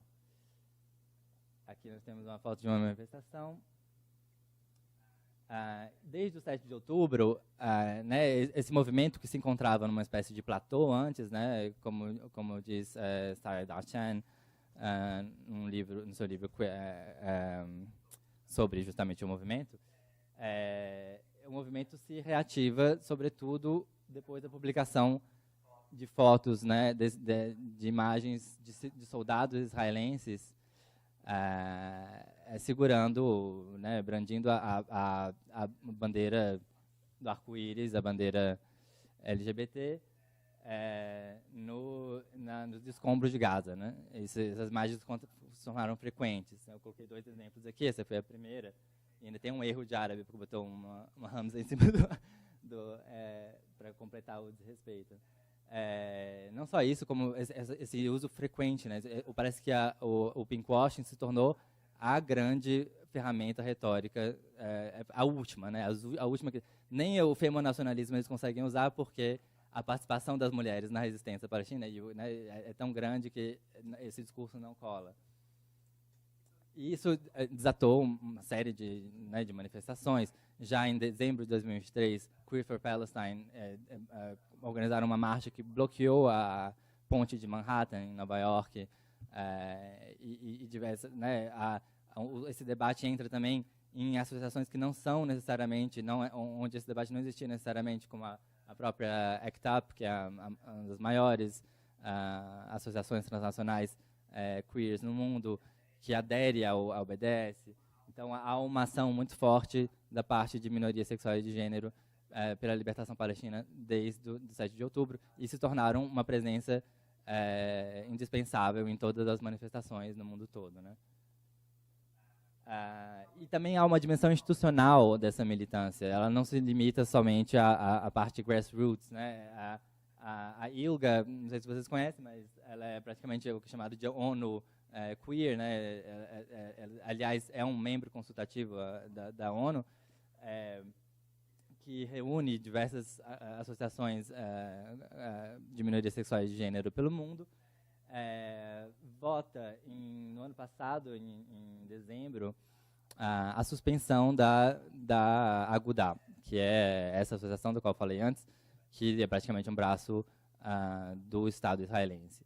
E isso por quê? Porque a Agudá introduz a candidatura de Tel Aviv a sediar a Conferência Internacional da ILGA em 2026, em maio de 2024, logo depois do massacre, no dia do massacre das tendas, né, que matou diversas pessoas, inclusive o estudante Shaban Alu, insediados, né, as imagens circularam ao mundo. E isso foi considerado um ato desrespeitoso, e a El-Qaus e a SWAT, que são membros da ILGA, né, as associações palestinas, solicitaram a suspensão da Agudá, e isso foi votado e acatado, né? E então isso a gente já entra aqui na esfera internacional, porque a ILGA participa, ela na verdade basicamente escreve, né, as resoluções da ONU que estabelecem a norma internacional, os direitos LGBT como norma internacional. Recentemente, isso foi há 2 dias atrás, essa decisão da suspensão da Agudá, né, na ILGA foi declarado que ela terá fim em outubro deste ano. E a ILGA Asia, né, a ILGA Ásia, soltou essa declaração contrária. Então, nós vemos uma ruptura não só de associações dentro da ILGA, de diversos membros, como também de blocos, né, uma formação de blocos que contesta essa decisão e logo contesta o alinhamento, né, de minorias sexuais de gênero do mundo todo ao Estado de Israel ou ao anticolonialismo.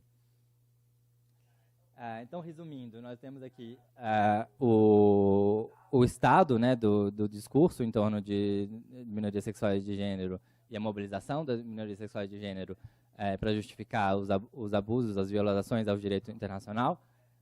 De um lado, nós temos o que eu chamo de enquadramento homonacionalista sionista. Eu não entrei no termo homonacionalista, porque é um pouco complicado, mas o que eles basicamente dizem é que a adequação de Israel a essa norma internacional, a norma internacional de direitos internacionais LGBT, essa adequação que também é questionável, né, eles que não entram, que não é necessariamente verdadeira, justifica a violência sobre palestinos, enquanto que os membros do ativismo queer transnacional pela libertação palestina dizem que direitos LGBT em Israel ou em qualquer lugar não justificam, né, o fato de um Estado aderir a um conjunto de normas não significa que ele possa infringir um outro conjunto de normas.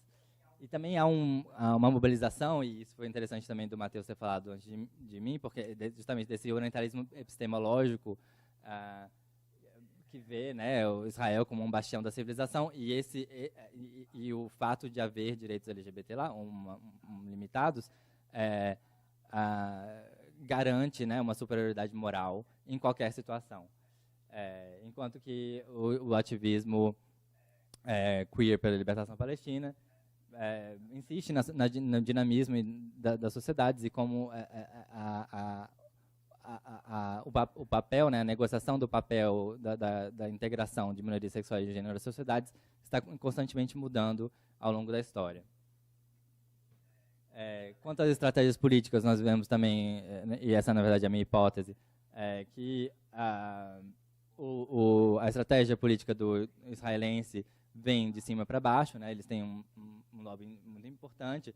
Como a gente vê, né, aquele vídeo, é o Netanyahu ali no Congresso estadunidense, é o ápice do poder internacional, e do outro lado os militantes ali na rua, né?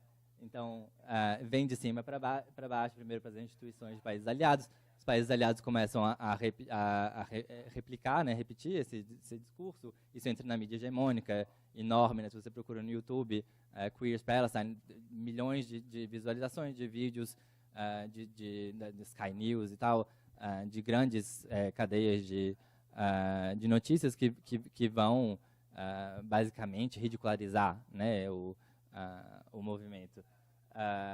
A mídia então, e organizações LGBT mainstream também, que isso passa tanto por uma questão discursiva, né, porque muitos acreditam, de fato, nessa ideia de que muçulmanos são uma ameaça, né? Isso é o próprio homonacionalismo, né? Essa racialização da homofobia, essa alterização da homofobia. É o outro racializado, muçulmano, o terrorista, que é homofóbico, e não uma estrutura da sociedade. A gente esquece que, na verdade, foi a Europa, né, que espalhou leis heteronormativas e a própria heteronormatividade pelo mundo, e que até os anos 70, até 2010, havia leis anti-sodomia no Texas, né? Isso é amnésia, né? Que nem a amnésia colonial. Vamos esquecer tudo, né? E agora o Ocidente é o grande aliado das minorias sexuais de gênero, e, né, os problemas são os muçulmanos, né? E isso é muito disseminado. Isso é muito disseminado. Então há um elemento ideológico natural por causa dessa crença, mas também há uma questão financeira, né? Israel investe muito em associações, em eventos. Aqui mesmo há diversos exemplos. O Festival de Cinema Queer, você vai ver, o financiamento é o Instituto Brasil-Israel. Não vou entrar também na questão local, mas isso é visível em níveis surpreendentes. Enquanto que a estratégia do ativismo queer pela libertação palestina vem de baixo para cima. Tenta primeiro, né, fazer manifestações, mudar a opinião pública, trazer o debate para outras organizações LGBT, e, por fim, como nós vimos, há também um investimento institucional e no nível internacional, como na ILGA e logo pela ILGA na ONU. E aqui é uma manifestação da ACT UP, né, como eu disse, é uma das maiores organizações transnacionais queers, que foi essencial na luta pelo reconhecimento do Estado, né, da pandemia de HIV/AIDS. Eles aderiram, pelo menos a antena estadunidense aderiu ao BDS ano passado, né, graças justamente a essa militância interna, que é muito importante. E eles também, mesmo nas organizações mais mainstream, mais alinhadas ao Partido Democrata, etc., eles fizeram questão de sempre marcar a presença ali dentro, né? E é isso, para terminar, eu queria ler esse trecho do livro recentemente publicado do meu amigo Mohamed El-Kurd. Aliás, eu acabei de traduzir o livro de poemas dele, e o professor Michel Sleiman vai fazer a preparação, pelo que eu estou muito honrado. E que fala justamente, ele não fala diretamente disso, né, da questão do pinkwashing, mas ele fala desse princípio, né, que funciona tanto. Por que nós analisamos, por que nós nos preocupamos com os valores das populações colonizadas como se algo justificasse, né, como se algo justificasse os abusos e a violência que é cometida contra eles. Então, por que é que os valores das nossas sociedades, passados e presentes, são importantes nesses debates? apresentar o nativo como respeitável, né? Isso também acho que a gente faz muito quando a gente tenta, por exemplo, falar, não, mas na Cisjordânia a homossexualidade não é mais punível pela lei desde 1950, enquanto Israel só aboliu a lei em 1976. Então, é uma tentativa também de dizer, não, a homofobia estrutural na Palestina não é tão grave assim. Não é essa a questão. A gente não está aqui tentando defender se é ou não. Porque isso não deveria ser uma questão para começar. Mesmo se fosse essa fantasia, mesmo se a fantasia homonacionalista sionista fosse real, isso não justificaria, né? Então é isso que ele diz. Isso desvia o escrutínio crítico do colonizador, que por sua vez negligencia a injustiça inata do projeto colonial. Este enfoque equivocado insinua que os oprimidos devem conquistar aquilo a que já têm direito: liberdade, dignidade e direitos básicos. Caso contrário, se o nativo não for respeitável, a escravidão e a subjugação seriam necessariamente aplicáveis, em vez de moralmente repreensíveis. Nada revela mais sobre a psique do colonizador do que essas expectativas arrogantes. É isso, obrigado. Aqui estão as referências. E aqui, que é uma das diversas drag queens da cena jerusalemita, Mama Ranoush, e meu e-mail. E aqui também eu criei um grupo que ainda está bem incipiente no Discord, que discute política, sexualidade e gênero em sociedades árabes. Aqui está o link para quem quiser se juntar a nós. Muito obrigado.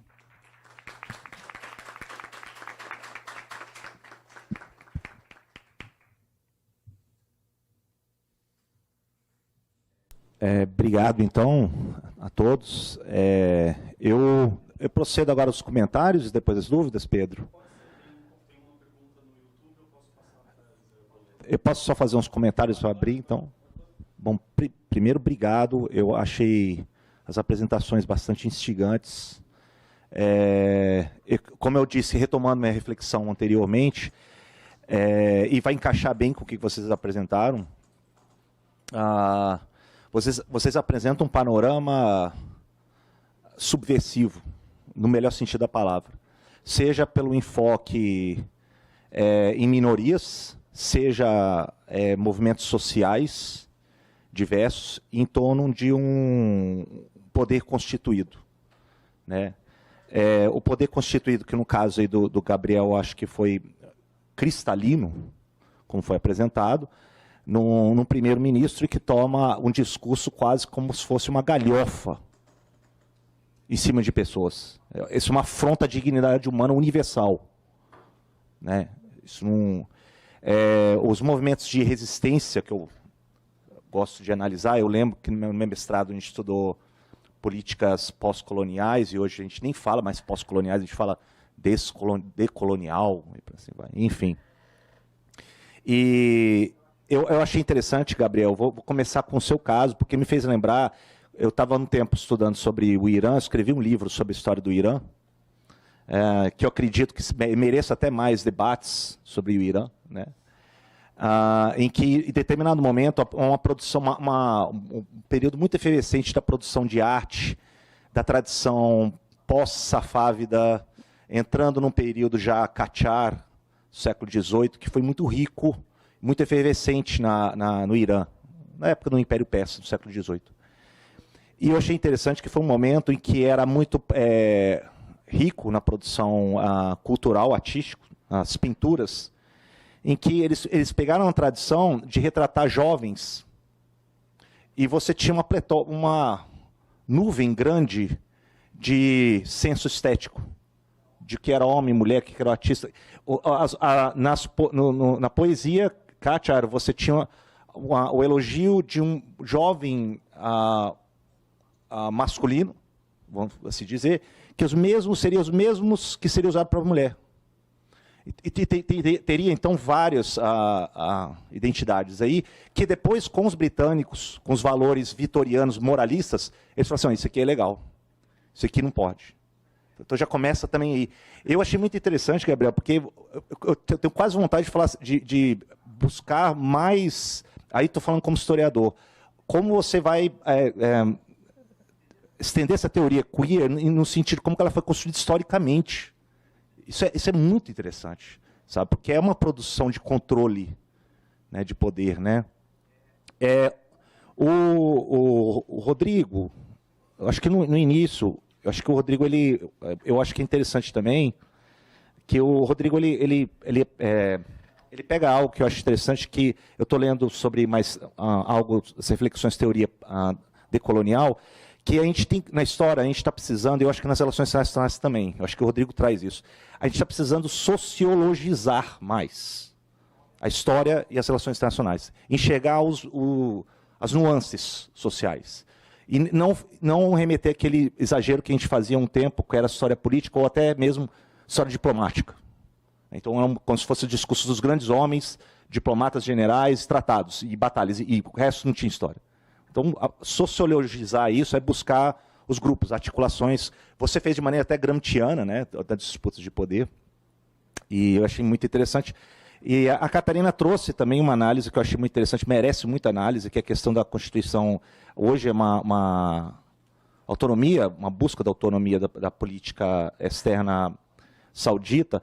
Isso me fez me lembrar, Catarina, que agora estou lendo mais sobre a história otomana, e o período otomano, no qual tradicionalmente a gente muitas vezes ignora, é o período do século XVIII, que é um período que normalmente o descuidado acha que é um período de declínio, mas é um período de muita efervescência, de transformação do Império Otomano.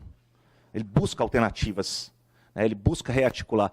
E eu acho que uma área que foi muito sensível para os dirigentes, a elite otomana no século XVIII, foi buscar respeitar a articulação que a Casa de Saúde com o Wahhabi estava se constituindo no lugar sagrado do Hijaz.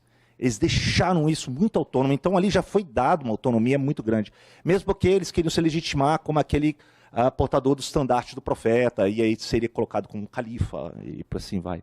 Então eu acho que de repente tem até um pouco mais ainda recua essa autonomia que depois vai ser explorada pelos britânicos, por assim vai, a questão dos sauditas usar, e por assim vai.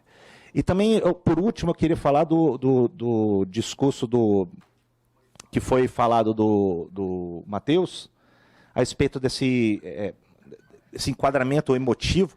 Matheus me fez lembrar muito como que, por exemplo, no século XIX, você tinha a produção de um discurso que era como se fosse assim, quando o Japão vence a Rússia na Batalha de Tsushima de 1905, teve um grande pânico amarelo na Europa, na opinião pública, enfim, norte-atlântica, e que isso seria uma representação de reviver o novo Gengis Khan, como se fosse a mesma coisa, né?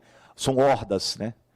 Lembrando que horda é uma palavra mongol que significa uma unidade de organização, não tem nada de pejorativo na palavra horda, né?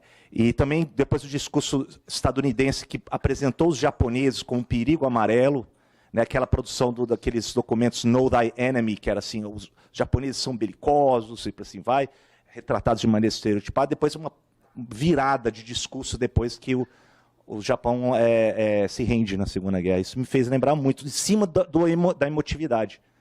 E eu achei interessante que você fala que mostra algo que é inerente ao sistema americano, né? De irracionalidade, de emotividade, de oposição, buscar um inimigo, né? E por assim vai. Mas eu queria fazer as observações gerais primeiro, né? Eu gostaria de deixar também as observações, palavras para vocês também presentes.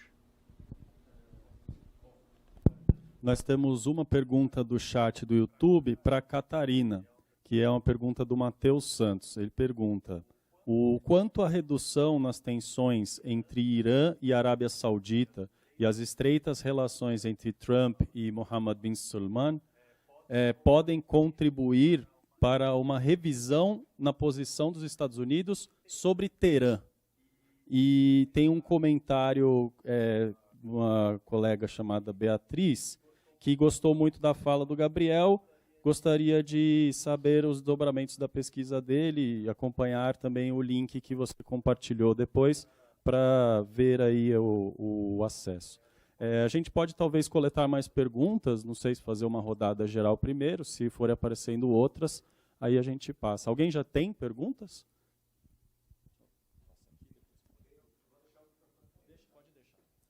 Bom dia, pessoal. Primeiro, parabéns a toda a mesa. Eu queria fazer uma pergunta para o Gabriel. Como é que esses movimentos... a gente sabe que as universidades agora estão destruídas, mas antes de tudo isso acontecer, como eram vistas, principalmente a partir dos anos 2000, nas universidades palestinas, tá? Esses movimentos que começam a surgir agora nesses anos 2000, os movimentos palestinos, tá? Queers, estou me referindo. Obrigada.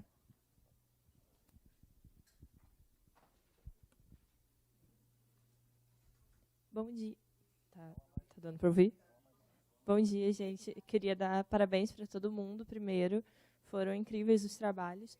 Eu tenho uma pergunta para a Catarina e uma para o professor Rodrigo. Eu vou ler aqui porque eu anotei na hora, tá? Eu acho que são perguntas mais referentes a questões metodológicas mesmo. Para a Catarina, eu queria saber um pouquinho sobre como é que foi esse processo de fazer a revisão bibliográfica, talvez o seu recorte de tempo, talvez espaço também, como que foram os critérios que você estabeleceu para fazer essa revisão bibliográfica, né? E para o professor Rodrigo, deixa eu dar uma olhada aqui. Tá bom. Como é que foi essa questão do acesso à documentação? Eu achei um trabalho muito rico, né? Muito bem feito, muito bem elaborado. Queria saber como é que foi um pouquinho desse acesso à documentação, porque a gente sabe que essa documentação existe, mas às vezes o acesso a ela não é tão fácil assim. É mais isso, e parabenizar de novo a todos vocês pelo trabalho.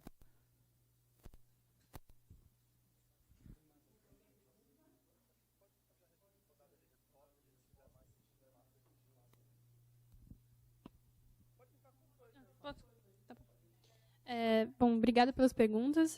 Eu vou começar com a primeira, que foi a do Matheus. Bom, é uma pergunta bem complexa, na verdade, eu acho que no sentido de envolver diversos atores. Eu vou dar uma visão pensada agora na hora, né? Eu acho que a aproximação dos Estados Unidos do governo Trump com o atual rei da Arábia Saudita representa o que eu já tinha explicado antes, que é essa transformação e não uma ruptura.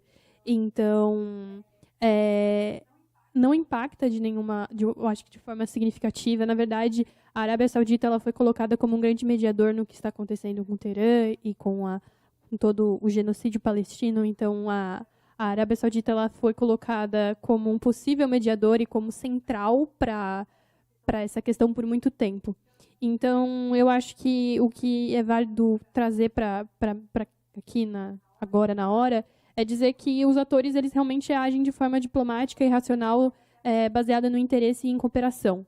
Então, a relação, ou a boa relação do Trump com o reino, com a Arábia Saudita, não significa necessariamente uma transformação significativa em questões relacionadas a Teherã ou coisas do tipo. Então, eu acho que caminha nesse sentido de a Arábia Saudita, agora com a sua autonomia e os seus interesses, ela consegue se estabelecer de forma sólida e não ser mais um estou de um lado ou estou de outro, mas sim um meio termo que funcione para a racionalidade e para os interesses de cada ator. Então, eu acredito que seja isso. E sobre a revisão bibliográfica, eu não sei se dá para colocar o meu slide de novo. Está aberto, né?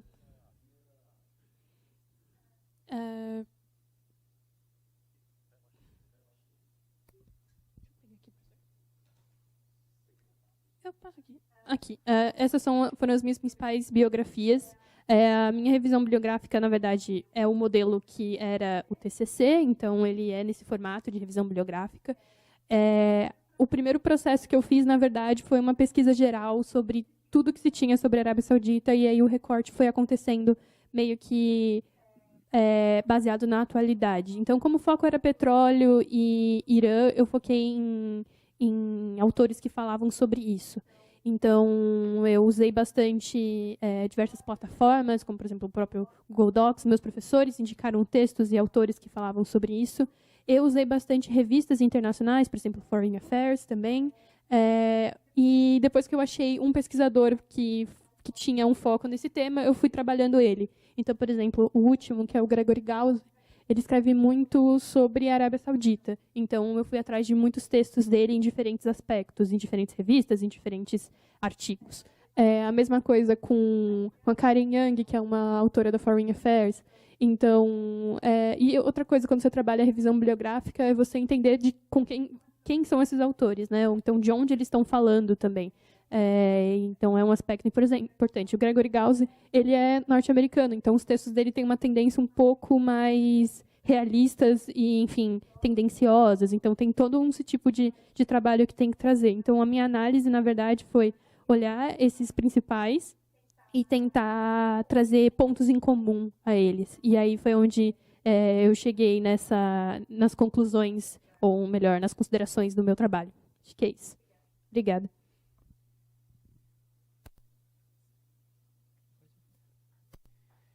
Bom, obrigado pela pergunta. Essa parte metodológica para a elaboração da minha tese, ela foi um pouco um assemblage, assim, né? uma mistura de diferentes locais que eu fui procurar para conseguir conectar, de fato, da onde estavam esses iraquianos, enfim, e como eles apareciam principalmente nos documentos americanos, né? Então, acho que de forma resumida, eu até tentei pontuar aqui cada lugar, né? Uma fonte que eu utilizei, e essa é uma fonte muito divertida, que são as fontes biográficas, né? A gente tem muitas produções jornalísticas, biográficas, sobre o Saddam Hussein, por exemplo, sobre o Chalabi, que era um importante banqueiro banqueiro iraquiano que se radicou na Jordânia, e ele falava muito sobre o projeto de tirar o Saddam Hussein. Então, essa era uma fonte importante para já dar alguns nomes que, para mim, foram registrados ao longo dessas leituras, né? Também textos e artigos e livros também produzidos por ex-militares e ex-membros da inteligência dos Estados Unidos. É muito interessante, tem uma tradição norte-americana nesse sentido, né, de que o cara se aposenta, e ele publica e ele fala, né? Então, algumas informações que apareciam ali também foram bem valiosas. Uma fonte que eu sempre recomendo para os meus estudantes é o Wikileaks, né, e todos os possíveis whistleblowers, né, que cada vez tem mais dificuldade, né, para trabalhar, na verdade, por conta dos mecanismos de pressão. Mas o Wikileaks tem o The War Logs, o Wikileaks tem os The Iraq Documents of War, que ajudou principalmente nessa parte posterior, né, de 2003. Documentos oficiais norte-americanos, também eu acessei pelo The Historian Office, do Departamento de Estado, que eles mesmos compilam, que foi aí que eu fiz a piada, né, que os americanos quebram e demonstram, né? Você consegue ver as falas de representantes diplomáticos dos Estados Unidos ali muito claro, dos nomes, das conversas, das reuniões que eles tiveram. E aí o ponto, acho que mais valioso, dos nomes que eu mais tinha dificuldade de encontrar, que era o início dos anos 90, né, esses iraquianos de oposição, muito também por conta dos mecanismos de repressão do governo iraquiano da época, eu obtive em teses de doutorado produzidos por iraquianos. A maioria desses iraquianos, colonialismo, né? Eles vão para onde? Vão para a Inglaterra. E aí eles produzem lá e, evidentemente, você encontra ali uma porção de pesquisadores muito bons. E um que eu tive um contato muito próximo, que virou um grande amigo, é o Bamo Nuri, que ele também um pesquisador de elites iraquiano. E aí eu fui um pouco na cola dele, fui na cola de alguns outros, que falavam de momentos espaçados, né? O Bamo falava do pós-2003. Tinha um outro que me fugiu o nome agora, até tentei procurar, não achei, que falava exatamente da criação do Iraq National Congress, que foi em 1992, que é essa primeira oposição nominal contra o Saddam Hussein. Então, essas foram algumas das fontes que eu fui combinando de forma interconectada. Obrigado, você. Obrigado. Primeiramente, quanto ao comentário e pergunta do Emiliano, sim, de fato, é essa parte que eu tive que cortar, porque eu passei esses últimos dias tentando resumir o regime sexual colonial do século XIX até agora em 5 minutos. Eu não consegui, ainda bem, porque eu falei passei mais de 5 minutos do tempo.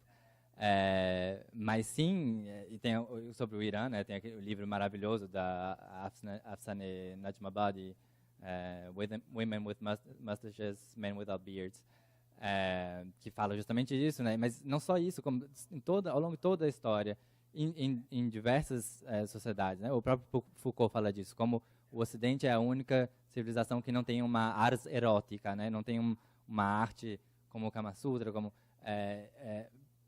apesar de ter poemas e tal, mas não tem de fato não é um pilar civilizacional.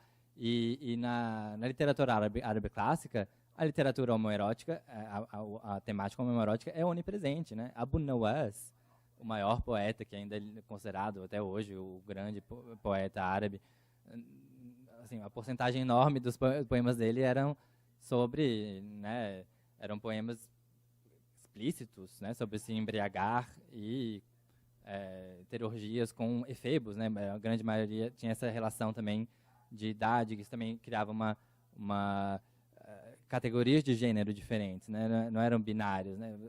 Era mais uma relação entre penetrado e penetrador. Enfim, existem diversos trabalhos sobre isso. Se quiserem, eu passo. Até meu antigo orientador trabalhava com isso. Só que com o colonialismo, e especialmente no século XIX, né, que você tem ali o que na Europa vitoriana, né, você tem o que o Foucault chama de explosão discursiva em torno do sexo. Ao mesmo tempo essa força repressiva, mas também essa força de incitar ao discurso, né, incitar a falar sobre o sexo justamente para poder controlar melhor. Quando você fala, né, a gente está vendo isso hoje em dia, quanto mais a gente expõe, né, nas redes sociais e tal, mais a gente é controlado, é a mesma coisa, né? Ele diz que teve esse fenômeno no século XIX e que a partir daí, e com a criação da medicina moderna e da categorização de tudo, né, e o Estado para de ter autoridade somente sobre o território, mas sobre o corpo, né, os corpos das pessoas. Então é a partir daí que você tem essa criação da categoria homossexualidade, da categoria sexualidade, né, que se torna inata, que é diferente da noção de sodomia, por exemplo, que era um ato, um pecado que poderia ser cometido por qualquer pessoa. Você não tinha que nascer, você não nascia sodomia. Enfim, é uma longa também. Mas e essa moral, essa nova moral europeia, ela é transmitida para as elites por via do colonialismo, né? Já nas cartas de Tartaui, que foi, né, que logo depois da invasão napoleônica, em 1820, ele vai para Paris e descreve a sociedade francesa e se torna uma grande fonte de angústia na época das elites locais, das elites árabes que queriam se modernizar, né? E ele descreve, para eles é impensável falar que num poema que um homem ama outro homem. E é a partir daí que começa a ter essa internalização da heteronormatividade e das relações de gênero, binárias, etc. E se passa pela elite, isso vai se traduzir nas leis que nós temos agora, né?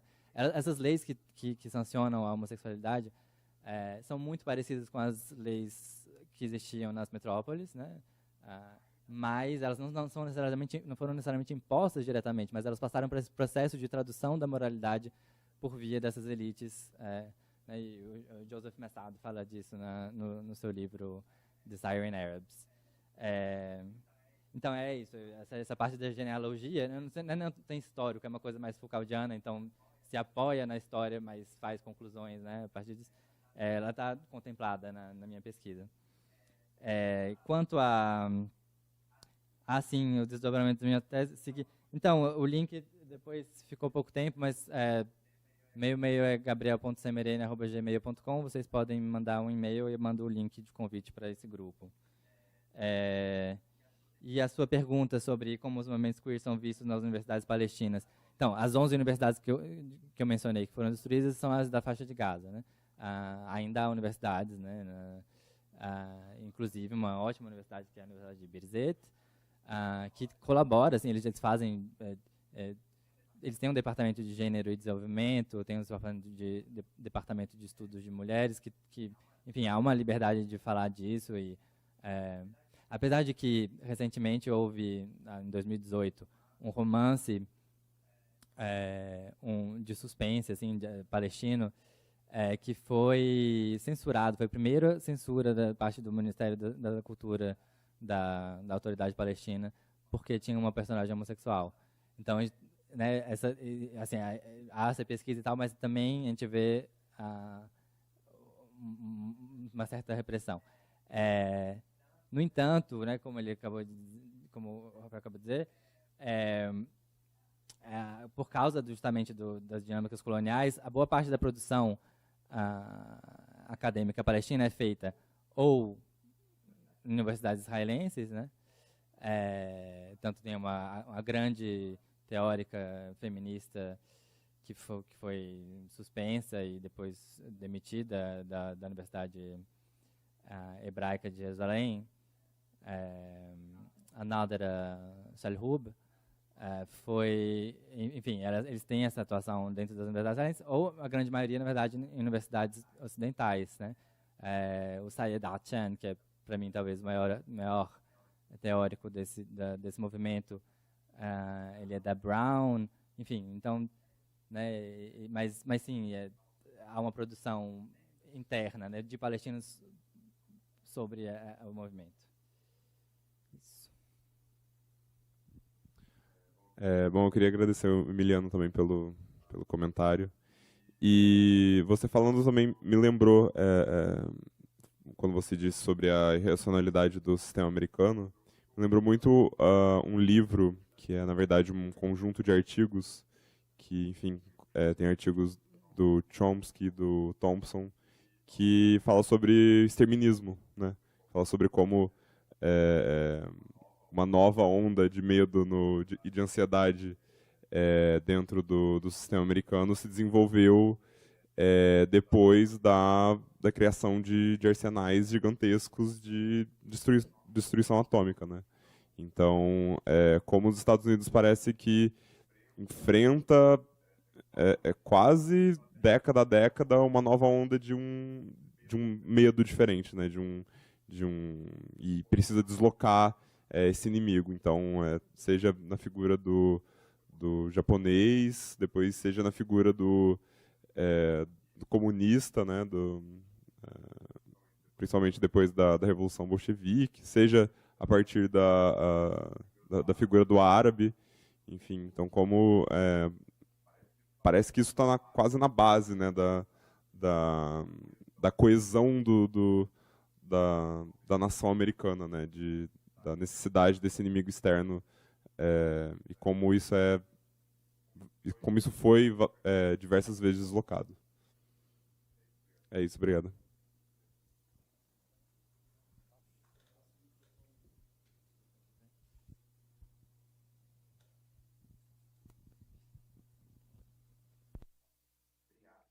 Obrigado a todos. Eu queria só fazer mais lembrei também, Matheus, que você tinha falado da questão do cordão sanitário, né? Não sei se vocês sabem hoje, mas existe uma linha da frota naval, 7ª frota naval da Marinha Americana, que ela se estende desde as ilhas meridionais do arquipélago japonês, bases navais na Coreia do Sul, Taiwan, Filipinas. Ou seja, está tendo um cordão sanitário marítimo em cima dos chineses agora, a saída para os mares da China. Então, novamente, retomando aquela mesma estratégia do cordão sanitário, né? Enfim, então vou encerrar, né? Obrigado pela participação. E aí, nos vemos posteriormente. Adorei a mesa e quero falar que depois de 18 anos voltei à instituição no qual eu obtive meu doutorado desde 2007. Estou aqui novamente, né? Então, obrigado pelo convite aí, estar aqui presente com vocês. Até mais.